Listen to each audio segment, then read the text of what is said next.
আসসালামু আলাইকুম রহমতুল্লাহ। তো আজকে চলে গিয়েছিলাম আমরা চান্দাইকোনা হাটে। আর আমাদের এই চান্দাইকোনা হাটটি অবস্থিত সিরাজগঞ্জ রায়গঞ্জ উপজেলায়, উত্তরবঙ্গের সবচেয়ে সেরা হাটই বলা যায়। এই হাটে অনেক দূর দূরান্ত থেকে গরু এবং ক্রেতা বিক্রেতা আসে। যাই হোক, বাড়ির পাশে একটা হাট খুবই সুবিধা হয়েছে আমাদের জন্য। আর আমরা আজকে একটা গরু ক্রয় করতে গিয়েছিলাম এবং একটা বিক্রি করতে গিয়েছিলাম। আলহামদুলিল্লাহ, ক্রয়ও করতে পেরেছি এবং একটা বিক্রয়ও করতে পেরেছি।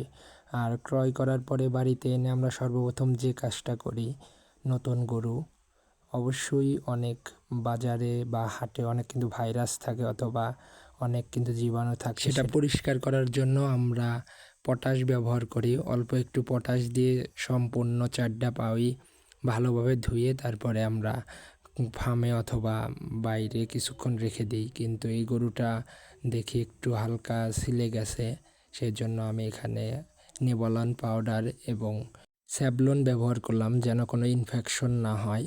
আর নেভালন পাউডারটা কিন্তু অনেক ভালো, এর আগেও আমি দেখিয়েছি যে নেভালন পাউডার কোনো কাটা বা কোনো সমস্যা হলে নেভালন পাউডার ব্যবহার করবেন। আর সবসময়ের জন্য চেষ্টা করবেন নতুন গরু কিনে আনার পরে অবশ্যই সেটা 3-4 ঘন্টা বাহিরে রাখার জন্য। আর যদি ওইরকমভাবে আপনাদের জায়গা থাকে তাহলে কোনো সময়ের জন্য আগেই যে অনেকগুলো গরু থাকে তার ভিতর রাখবেন না, একটু ফাঁকে রাখবেন 3-4 দিন। কিন্তু আমার এখানে একটু জায়গার সমস্যার জন্য আমি 4-5 ঘন্টা পরেই কিন্তু ফার্মের ভিতরে রাখছি।